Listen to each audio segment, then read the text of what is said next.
Hi అండి, అందరికీ ముందుగా కుమారి వ్లాగ్స్ ఛానల్కి వెల్కమ్ అండి. అందరికీ ఉద్దాన ఏకాదశి శుభాకాంక్షలు. నేనైతే 3:30కి లేచాను. ఇల్లు గుమ్మాలకు తుడుచుకొని బయట కడిగి ముగ్గు పెట్టాను. వాకిట్లో ముగ్గు పెట్టి ఇలాగా స్నానం అది అయ్యాక ఒత్తులు అవి రెడీ చేసుకున్నాను. నిన్నే నానబెట్టేసాను నెయ్యిలో. ప్రసాదం అయితే నూకతో హల్వా చేశానండి, దేవుడికి ఇష్టమైన ప్రసాదం. మా బాబు కూడా నాతో లేచి ఒత్తిడి వెలిగించాడు.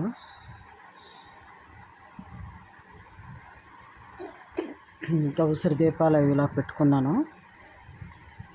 పువ్వులు అయితే నేను తెచ్చుకున్నానండి. కలవ పువ్వులు, తమలపాకులు, పళ్ళు, అరటిపళ్ళు అన్నీ తెచ్చుకున్నాను నిన్న. ఇంకా పూజ అయితే బాగా చేసుకున్నానండి ఈరోజు. మీరు ఎలా చేసుకున్నారో కామెంట్స్లో చెప్పండి. కలవ పువ్వులతో, ఇంకా మా చెట్లకి పూసిన పువ్వులతోన గులాబీ పువ్వులు, సంపింగ్ పువ్వులు నిన్న అన్ని కొని తెచ్చుకున్నాను. 50 రూపాయలు సంపింగ్ పువ్వులు, 50 రూపాయలు గులాబీ పువ్వులు. ఇంకా సోమవారికి ఇలాగ అభిషేకం చేశానండి పాలతోన.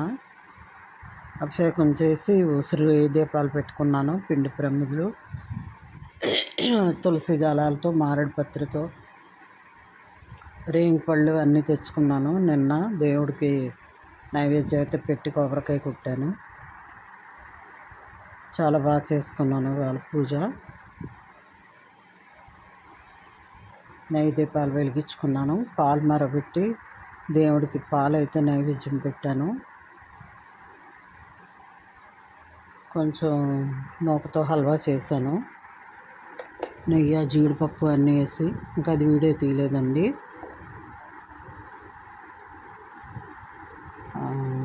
ఇంకా స్వామివారు ఇంకా ఈరోజు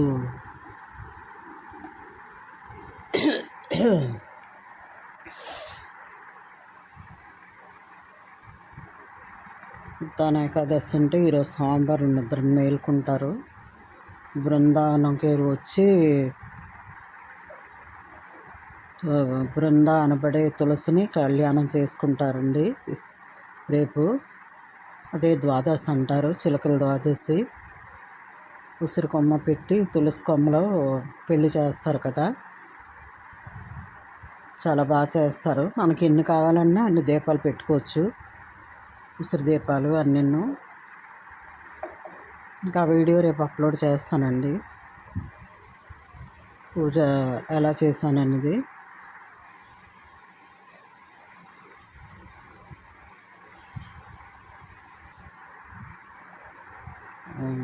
పూజ అయితే చాలా బాగా చేశాను అనుకుంటున్నాను. కామెంట్స్ పెట్టండి ఫ్రెండ్స్.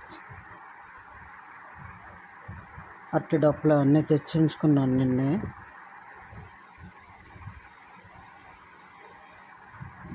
ఇంక ఇలా ఉసిరి దీపాలు అన్నీ పెట్టి గుడికి అయితే వెళ్ళొచ్చాము.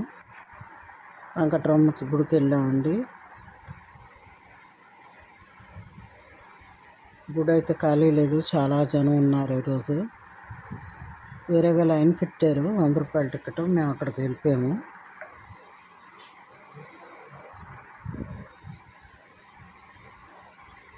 లైన్లో వెళ్ళిపోయి జమ్మి చెట్టు అన్ని దగ్గరలో దీపాలు పెట్టుకొని, ఉసిరి చెట్టు, వేప చెట్టు, మా రాగి చెట్టు దగ్గర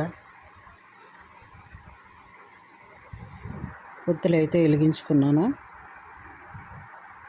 పెద్ద ఒత్తులు నెయ్యిలో నానబెట్టి పట్టుకెళ్ళాను.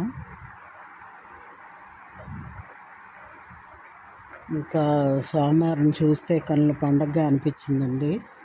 తులసి దళాలతో బాగా అలంకరించారు, పచ్చకర్పూరం బాగా వేశారు. గుళ్ళోకి వెళ్ళగానే